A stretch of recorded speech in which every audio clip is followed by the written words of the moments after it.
Welcome back to the Coaches Desk, people. Hoping everybody doing okay. Everybody doing all right. Yes, people. So there's this big contention that is taking place in Jamaica right now with the exclusion of Omar McLeod from the Olympic team. Yeah? And a lot of fans are crying for Omar to be included because they are saying that he, on the male side, is one of the only ones that they see that will be given a real shot in actually winning the hurdles. Yeah?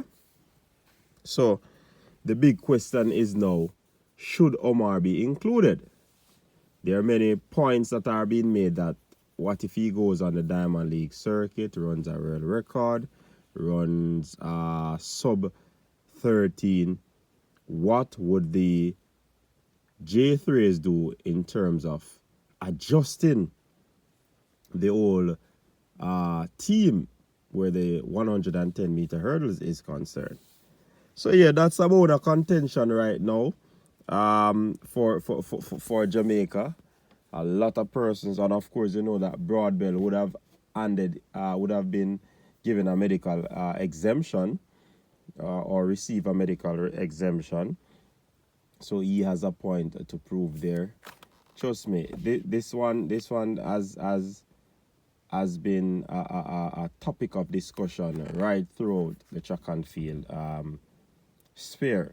Now, it's pretty interesting, people, because yeah, Omar was the world leader then. But another argument is that if you were the world leader, why did you actually allow those athletes who you are better than to be ahead of you? That's the reason why they have the trials.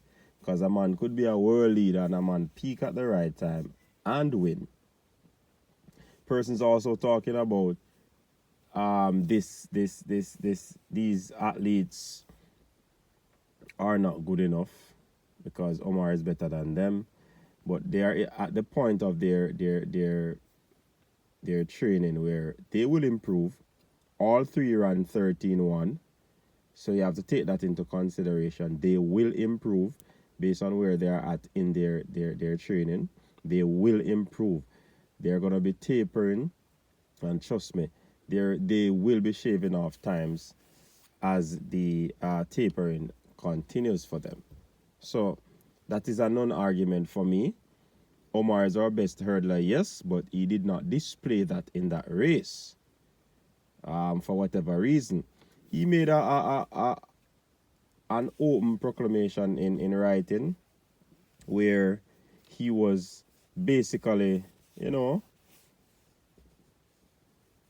quietly blaming the organizers who made the schedule, even though he sandwiched it with stating that all athletes went through the same condition.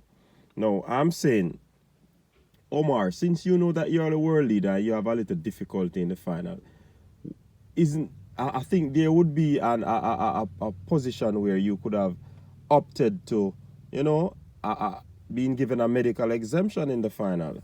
Why did you go to the line, face the starter, and then this big alabaloo, causing even some of the fans to be talking a whole lot of things? Based on what he wrote, he wanted to, throw the organizers or under the bus. And I think that would have put him in a bad light in regards to the organizers. Because, yeah, they made up the schedule and he was kind of talking about the schedule, that it wasn't this, it wasn't that, and all of that. Even though he made some other valid points. But I think he should have privately approached these people. Nobody would have known that the conversation went on, or his handlers have them contacting the powers that be. It can't be the case. The rule is you have to finish in the top 3. The only medical and there's a leeway for a medical exemption. So if you feel like you aren't able to compete because of hurt or any other reason, you could be given a medical exemption. But in the same breath, you'd have to be in the top 3 in that event for the year. Right? So the rule is clear, people. It is clear. I don't think because the athlete is the number 1, the number 2, the number 3, that he should be given a blight. All these athletes would have been training a whole lot of times as well. They would have put in the hard work. And for them to be making the team and then giving up their spot, no. I don't believe that they will do that. And it's unfair to them. And even though Omar is one of our marquee athletes, he has won before. He's the reigning Olympic champion. Many are saying that he should be given a chance to defend his title. What you should be saying, people, is that the Olympic organizers should ensure that all reigning champions be returned. In other words, like the World Championship, you go to your trials, even if you don't make it, you still are able, you will be still able to go because you are the reigning champion. So instead of making the 3 athletes, you make it 4 for the Olympic as well. So the reigning champion should not be coming to a trial to try to make the team. And any miss up, then you're going to hear they crying for that person. So I think the cry should go towards the Olympic as well, not the J3s, because the J3s rule is clear. Clear. And the fact is that persons are saying that he should have been in the 100-meter relay. Yes. So what you do, take out the man that would have made the team in the relay pool and put in Omar McLeod, who is that hurdler.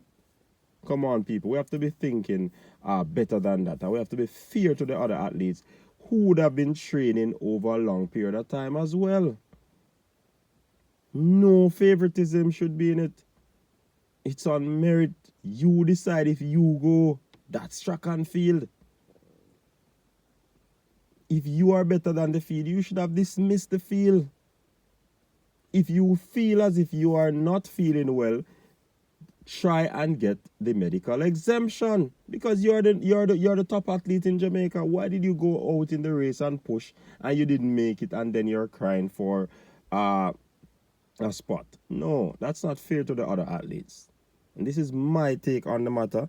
I don't believe the other athletes should have been pulled out. I remember many years ago, they were crying for Shelley and Fraser-Pryce to be replaced and give Veronica Campbell, because Veronica Campbell was the person at the time. She is an athlete that has been proven. They did not know anything about Shelley and Fraser-Pryce, but yet still Shelley and Fraser-Pryce went to the Olympics and won gold medal for Jamaica, and now she's one of the best in the world.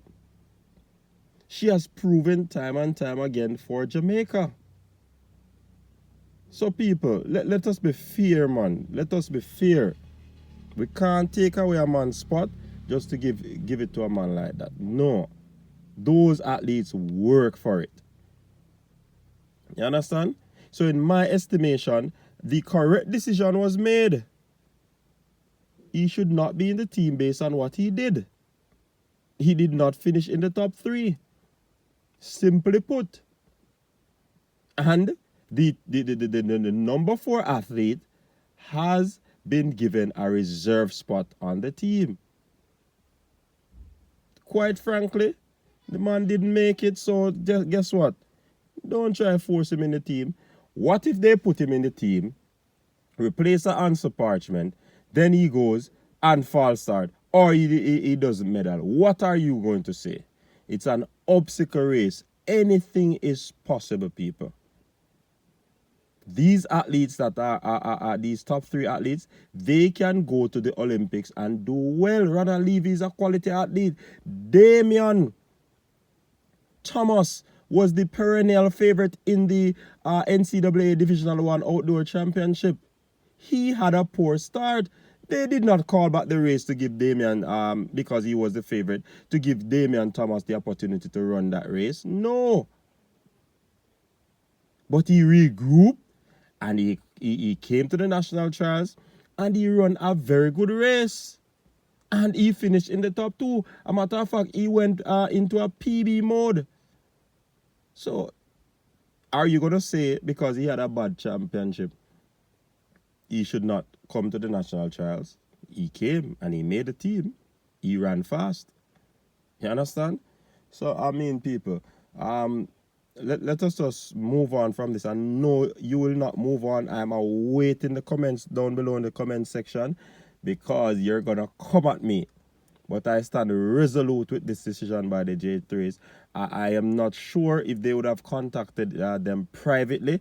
But I mean, if it is done, justice must not only be done, it must appear to be done. So if they are trying to get Omar on the team, if he goes and do well on the circuit, and Answer Parchment doesn't do well, then we can have a talk. But don't just replace the persons. I'm hearing persons even talking about a runoff. Did the J3 have provision for that? We don't know. Let's see what will happen. But don't just try to throw the athletes who qualified under the bus. Please. It's not right. Thanks again for tuning in to the show. Big up yourselves. I'm out.